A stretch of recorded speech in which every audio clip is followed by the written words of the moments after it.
G'day legends and welcome back to another video, and this one's a bit of a tips and tricks for your out-of-the-box Carrera cars. Now, I was lucky enough to be part of the out-of-box Carrera race at Wondershare Slots. It is simple as that. You buy a car off the shelf and you race it against others. There's about 22 people involved, some very good races, but I'm going to show you some of the tips and tricks I use to set my car up, because you can do some adjustments, but it's not many. But this might help you with all your cars in your collection when it comes to racing on your own track at home. So stick around and let's find out what tips and tricks I use to make my car run better.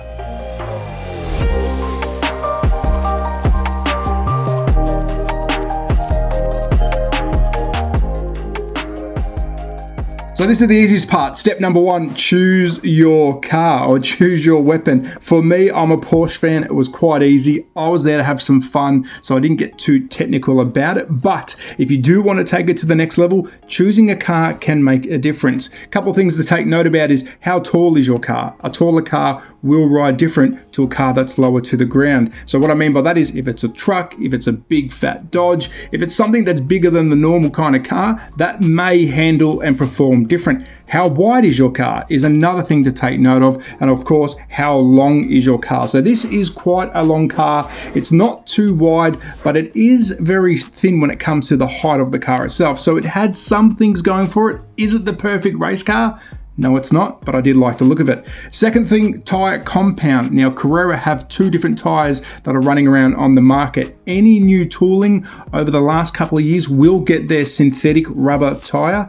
Any older car that you find on the shelves that you believe is older than the 2 and a bit years, it will have the pure rubber tire, which is the ones that melt. Now, through testing on the weekend that I raced, most of us had the newer tire, and if you chew it too much, you will go past the sweet spot. We'll talk about that once we break it open. So tire width, the car width, height and length does play a part. So now I've chosen the Porsche. Let's break it down. Let me show you a couple of the things that I did to make it perform better out of the box. So you're choosing your car, it's out of the box, it looks incredible. And while we're talking incredible, look at the job that Carrera has done on this magnificent Porsche. Now, this did almost 500 laps on race day, and all I've got out of it is a little chip on the front end. This rolled, it slid on its side, it was bashed from behind.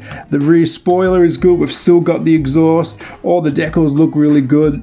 It's a durable car, and Carrera are very durable cars. But now let's talk tips. Now, quick disclaimer, I'm not a professional, I don't race full time, but these things do help me when I'm doing race days. So out of the box special, we have my Porsche. What did I do? Well, the first thing I always do is play with the screws underneath. We've got 4 screws here. I like to back them off, go around the track and see how it performs a bit better. Now, why am I doing that? That's to try and make the chassis and the shell move independent to each other. Right now, it is one solid mass. So when you're turning corners, you are rolling with the full car, which can take away some of the control. Some people like their car tight, some like it loose. So if you do like it loose, back those screws up, do a couple of laps, and then put it back down. If you like it, leave it set as is. Be careful though when you back them off too far, because they can fall off on the track, so be mindful of that. The second thing that I did not do, but I do recommend if you are getting serious into out-of-the-box racing, which I highly recommend you should, every club should do buy off-the-shelf racing, it's a lot of fun, is chew away some of the plastic that meets chassis and shell. Whether you take it from the shell or the chassis, you do want to create a little gap all the way around to help with that body float. So you're still working with the body being independent from the chassis. Now, I did not do that because I'm a collector and I don't want to ruin my car, but that would definitely help you in the race. So they're two very easy things to do. You will need a Dremel or some tool to do that. You only need a screwdriver, which you will have to back off the screws. But now let's talk tires whilst the body is still on. Most definitely, you have to true the tires out of the box. What does that mean? Well, if you do have a tire truer, which I do, I've got a tire truer and a test bench. So my tire truer is the Overdrive, which whilst I'm talking, I'll put some footage in of that. I've done a review on it. That just takes away the top surface of the rubber, making the tire nice and flat. You're trying to achieve a full patch across the back tires and the front tires. We trued front and rear. You really don't care much about the front tires. You don't really want them to grip too much at all. They just want to be there to be a little bit of a, like I say, a guide. But the back tires, get them right, true them, and you will shave off at least 1 second depending on driver. Some people shave off 2.5 seconds out of the box. The second thing is be careful how much you take off the tire, because you can go past that sweet spot. So again, that's why you have practice laps before you go out on the track, so you can keep testing, and once you think the car is set up like real racing, you leave it as is. So these tires have been trued front and rear, and they performed really well. So now let's take apart the car and let me show you a couple of things that I did do and a couple of things I should have done earlier to make the car perform better on track. So I've taken the car apart, very simple to do, but before we move any further forward, if this looks scary, it is not. Please give it a try. You can only damage the car and start again. And I always find making mistakes will make you a better driver, racer, and you enjoy the hobby better because you will then know how to fix the mistakes that you've made. And trust me, I'm still making mistakes. And I also recommend getting yourself some good tools. Now I got this magnetic tray from Staff Slot Cars UK. You do not want to lose your screws, so I keep that safe. Now first, let's talk shell. Now we did not touch the shell. I did not touch the shell. It's still got its plastics in it. It is how it came factory. Again, if you are wanting to trim away some of the plastics to make some body float, you can, but I did not. I left it as. So let's move that out of the way. That is quite basic. Now, if you are new to slot car racing or out of the box racing, I highly recommend you start with out of the box racing first. Now this all looks a bit scary. It is not. Simply the lead goes from your braids to your motor, and you got front and rear lights, and that's just the brains of the operation. Simple plug and play kind of stuff. Let's talk lights first. Now in our race, we will let a disconnect but not remove. Did it make any difference for me? No. I did try that. I disconnected front and rear lights. They are pulling some kind of power, but not enough to affect my racing. So I connected them back up again because it looked much cooler. But you cannot remove that. That was in our class. Your class may say you can, but we had to leave lights in, but did not have to be connected. But now let's talk front and rear axles first. Now everything you see in here is stock. One thing I recommend, pop out your rear axle and your front axle. Do not neglect the fronts whatsoever. Get yourself some very fine sandpaper, whether it's 1000 grit, 1200 grit, and wrap it around and give those shafts a really good sanding. It may not sound like much, but trust me, it is. Give the front and rear shafts a really good sanding, and trust me, you will see a difference.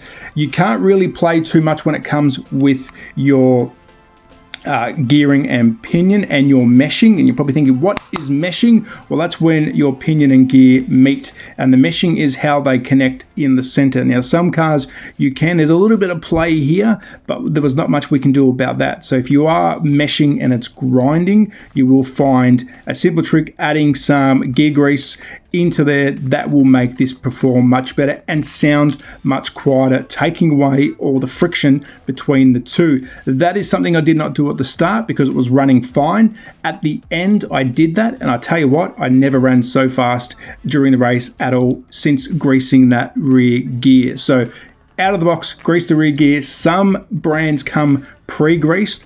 I highly recommend Carrera should pre-grease their gears, but these are definitely running dry out of the box. Simple trick, gear grease, check out your local shop, grease the rear, and you will be good to go. So sand it with 1000 grit plus your axles, put them back in, grease your gear, that's your rears done. Same as the front, give the whole entire shaft He said it! the sanding, moving away your locking hubs, sand all the shaft, and that'll make it spin a lot free. It sounds like a basic tip. It is. So there you go, front and rears are done. You've greased your rear gearing. You can't play with that much more than what we have done, but now you're looking at what all this little goop is here. Now out of the box, the Carrera motor will move around a bit. It will move. At the moment it is solid because I've simply used a hot glue gun and glued it in place. That is allowed in an out of the box race because you're actually adding a little bit more weight, but you are not affecting the car when it comes to how it came. You're not chopping anything, you're not adding anything extra that's performance. You are simply gluing the motor in place. Check with your local club if you're allowed to do that, but I highly recommend they allow that because the motor will last longer, it's running straight, and you'll get a better drive out of it. Now let's talk motor. I'm lucky enough to have a run-in bed. Of course, Slot Car Technology sent me a run-in bed, so a dyno, but I recommend every single motor you get, every single car you get, you need to run the motor in. How does that look? Well, it's simply as connecting your track up, putting something behind the rear tires, taking the rear axle out so you're not putting any more running time on the axle, and gearing, and let the motor run for half an hour. Simple as that. Just let it run. Back tires will spin. That will just get your motor ready to break in. So you're breaking the motor in. There's other ways you can do it by running it in some gear oil. Some people run it in water. People are going to hit the tips and tricks now telling you run it in this, run it in that. You can actually put the motor in liquid and it will help break it in. What did I do? Well, I did not have my run in bent. So I simply, as I'm showing you here, found a piece of track, had it off the ground, took out the rear axle and let it run for half an hour. You would like to do it longer than that, but definitely run all your motors in, because you could break in a very hot motor or it will stay the same. You just don't know. Talking motors, Carrera make these mass produced. Now, as you can see, you'll be very used to these motors. All your models will have them in the Carrera range. So it is luck of the draw, but doing that will give you advantage. We did talk tires before. These are your standard size tires for Carrera. You can get some fatter ones like the winner of the race. I can't pronounce the car. I'm going to put a picture up because I cannot pronounce the car, but they have fatter tires out of the gates. So that is going to give you a benefit. So simple tricks: sand your rear axles, very fine grit sanding, just rub it around them, maybe 2 minutes each side, front and rear. Make sure you oil up and grease up your gears. So grease up your gears, oil up the front and rear shaft of your motor, give it some free spinning, prop it up on your track, take the rear axle out and let it run for half an hour. And that's basically running in your car ready for race day out of the box. I challenge you, buy a car, run it around your track first, come back, watch this video, try those tips and tricks, and let me know if your time has gotten better. Now, you're probably thinking, Trav, I don't have a tire true, they are expensive. Yes, they are. The simple trick of putting some sandpaper down on your track and moving the car sideways nice and slow like this, trying to keep it even, is better than not sanding the tires at all. Yes, you can do some damage by having a high spot, but I prefer you to use some kind of tire true technique because it will make the tires perform better. So there you go. There is my tips and tricks. I did come 10th overall. The car was running okay at the start. Once this gearing dried out and we greased it up, I tell you what, it performed like a bat out of hell. I was going from 60 to 65 laps straight away to 75 laps simply by putting some gear grease in the rear. Now, there's the tips, there's the tricks, very cheap. I highly recommend every club, please start an out-of-the-box club, whether it's Carrera, Scalextric, whatever brand it may be, because it's fun, it gets people involved, and it's cheap. And there is my car from the Show Us Your Slots out-of-the-box Carrera Fun Day.